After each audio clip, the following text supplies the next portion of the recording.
आज हम सतह से नजदीक और सतह से दूर गहराई में मौजूद जल धारकों का पुनर्भरण और उसे लगने वाला समय इस बारे में जानकारी प्राप्त करेंगे। यह गांव का कुआं और यह बोर के नियोजित स्थल है। जल धारक की गहराई अलग अलग होती है। कुओं की गहराई आमतौर पर लगभग 50 से 60 फीट तक रहती है, लेकिन कुछ कुएं 90 फीट तक भी रहते हैं। बोर की गहराई आमतौर पर 150 फीट या उससे ज्यादा होती है। बोर की खुदाई के दौरान बोर से पानी उछल के बाहर आता है। जितना गहरा बोर, उतनी जोर से पानी उछल के बाहर आता है। लेकिन कुआं खोदते समय कुएं में पानी अंतर्वाह से इकट्ठा होते रहता है। बोर के माध्यम से हम गहराई में मौजूद जलधारक से पानी निकालते हैं। यह बोर के माध्यम से निकला हुआ पानी एक से अधिक जलधारक से हो सकता है। जमीन या पत्थर में मौजूद गहरी दरारों से पानी रिसकर गहराई में स्थित जलधारक में इकट्ठा होता है। गहराई में स्थित जलधारकों पर ऊपरी पत्थरों का दबाव रहता है, जिसके कारण इस जलधारकों में स्थित पानी हमेशा दबाव में रहता है। इसी कारण की वजह से जैसे टायर में हवा निकल जाती है, वैसे ही बोर खोदते समय पानी उछलकर बाहर निकलता है। जितना ऊपरी पत्थरों का दबाव होता है, उस मात्रा में पानी का स्तर शुरू में बोर में होता है।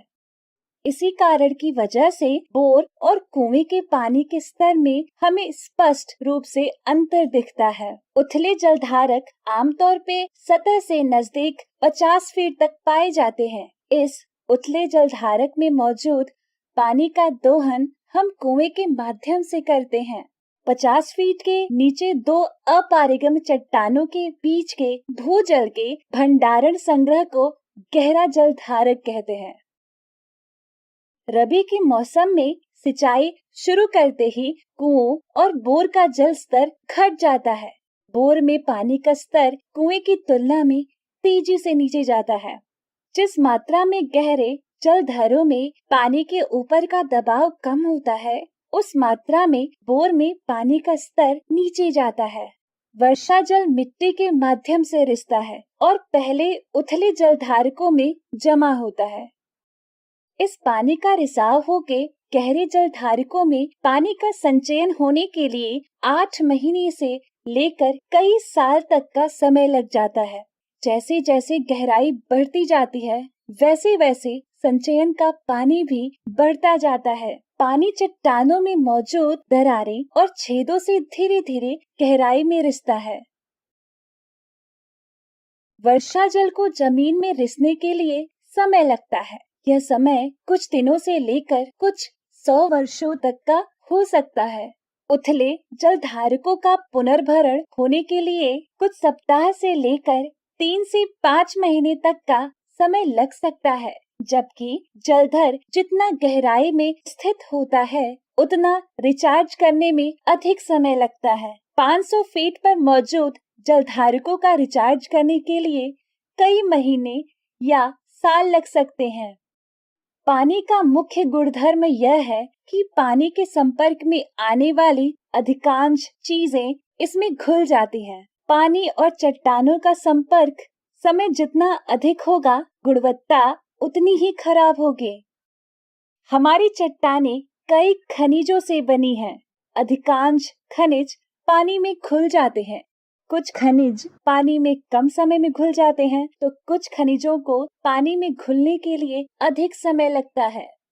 जब पानी गहरे जलधारक में चला जाता है, तो इस प्रक्रिया में पानी चट्टानों के निरंतर और अधिक समय तक संपर्क में आता है, जिसकी वजह से चट्टानों के खनिज तत्व उसमें घुलने लगते हैं।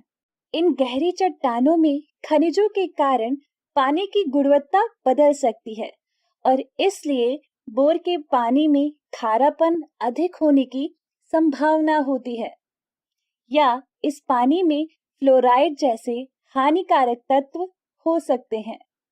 यदि भूजल पुनर्भरण क्षेत्र से रासायनिक उर्वरक, कीटनाशक, संदूषक जलधर में रिश्ते हैं, तो यह भूजल की गुणवत्ता को भी प्रभावित करता है।